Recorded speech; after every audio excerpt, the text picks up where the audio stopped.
একটা জিনিস খেয়াল করে দেখলাম, জীবনের প্রত্যেক কাজে কমসে কম সাহসটুকু বুকে রাখতে হয়। আমি আজকে গরুর মাংস রান্না করব হাতে মেখে। পেঁয়াজটা দিয়ে দিয়েছি, এবার আদা রসুন ব্লেন্ডার করে দিয়ে দিচ্ছি। আমি প্রত্যেক দিন যে সময় আর কি রান্না হয় তখনই ব্লেন্ডার করে দিয়ে দিই। আমার ব্লেন্ডার করে ফ্রিজে রাখলে তেমন একটা ভালো লাগে না। হয়তো যারা আমার ভিডিও দেখেন তারা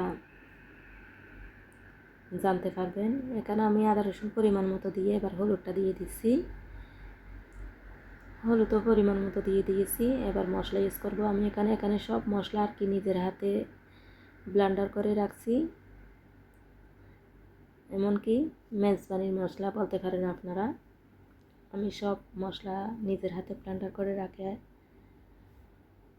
এই তো মশলাটা আমি পরিমাণ মতো দিয়ে এবার আমি এখানে আর একটু দিয়ে দিচ্ছি মশলা। যেহেতু নিজের হাতে বানানো মশলা সব পরিমাণ মতো দিয়ে দিয়েছি আমি এখানে। আমি আগে থেকে কাঁচামরিচ ব্লেন্ডার করে রাখছি। আমি কাঁচামরিচ দিয়ে রান্না করব। শরীরটা একদম দুর্বল আর কি, অসুস্থ শরীর, তারপরেও ভিডিও দিচ্ছি। আমি এখানে পরিমাণ মতো কাঁচামরিচ দিয়ে দেব। এই তো আমি আর একটু কাঁচামরিচ দিয়ে দিয়েছি। এবার তেলটা ইউজ করবো। এখানে তেল দিয়ে দেব। তেলটা দিয়ে হাতে মেখে রান্না বসাই দেবো আর কি। অনেক চর্বি মাংসের মধ্যে, তেমন আমরা তেলও বেশি খেতে পছন্দ করি না। তারপরেও আমি আর একটু তেল ইউজ করছি এখানে।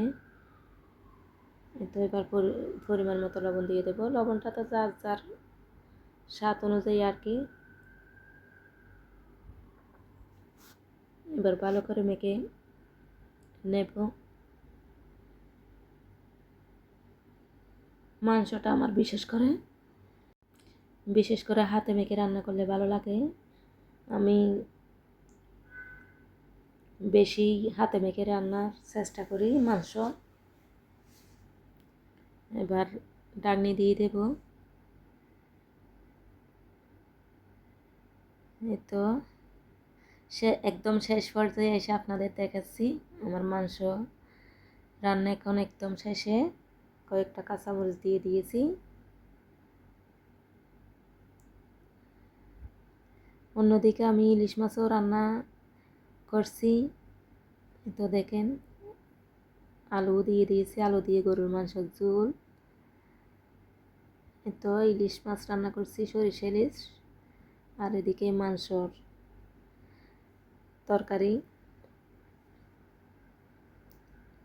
সত্যি বলতে অনেক স্বাদ হয়েছে। এভাবে যদি মাংস রান্না হয় অনেক ভালো লাগে।